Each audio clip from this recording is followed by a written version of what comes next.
The book 34 Miracles of Jesus, written by Fr.Kalathil Mathew Msfs. Miracle 8. The healing of a man with a withered hand. Matthew 12:9-14. Confirm Mark 3:1-6, Luke 6:6-11. The scene moves indoors from the fields, and a Sabbath dispute is combined with a healing which reinforces with the divine approval of Jesus' humanitarian interpretation of the Sabbath. Mark shows that Jesus is powerful in word and deed. Verse 9 says, As Jesus was walking along, he saw a man called Matthew sitting at the tax booth, and he said to him, Follow me. And he got up and followed him. And as he sat at dinner in the house, many tax collectors and sinners came and were sitting with him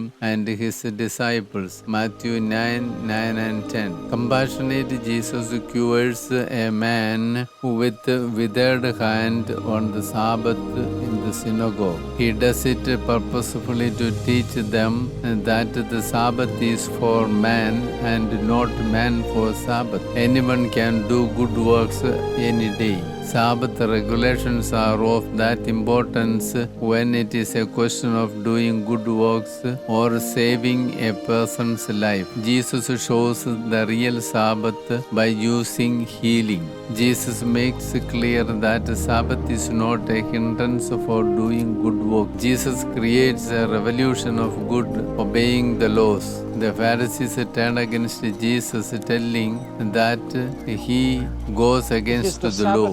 Jesus in turn teaches them what humanness is. The Pharisees intentionally bring the man with a withered hand to know whether he would cure him on a Sabbath, so that they could accuse him of breaking the law of Sabbath. They planned well the accusation against Jesus. We too plan accusations against many people in society and family. It is sinful and cruel from our part. First, we may praise the person, and then we put down the person with the arrows of accusations. As soon as the healing is done, they ask Jesus the question, Is it lawful to heal on the Sabbath? Jesus answered them with another question. Verse 11. Suppose one of you have only one sheep and it falls into a pit on a Sabbath. Will you not lay hold of it and lift it up? Matthew 12:11. They were confused by this question. Man is much more worthy than sheep. So Jesus said, It is allowed to do good works on Sabbath. Jesus stands within the law and yet works a legal revolution. This earns him only resentment. Verse 13.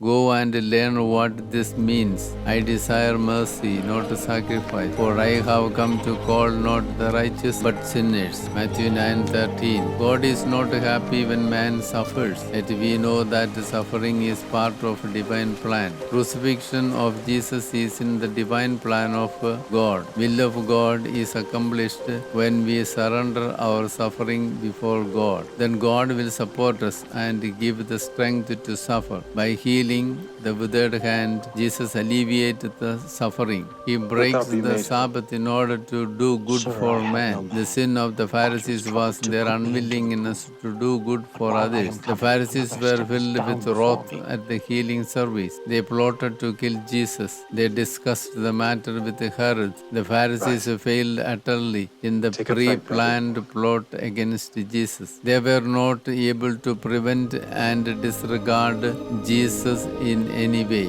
They were not willing to accept their failure. The Pharisees' plan to kill Jesus points to the fact that Christian religion will be under threat always. The destructive activities are found in family and society. Those who are filled with pride and selfishness will avoid, belittle, insult, and kill those people who believe in Jesus, who do good works and do service for humanity. We can find such people even in our communities, families, and society. We must pray, believe in God, and fight against the evil. So we must do what is good and grow in our Christian life. So Sabbath is for man. Jesus restored good health to the man. Protection of health is valuable in the presence of God. It is equal to love. Today many look after themselves. We are selfish in looking after the health and do service for others in the family and society. The main aim of every religion is to do good for people. If we look at today's world,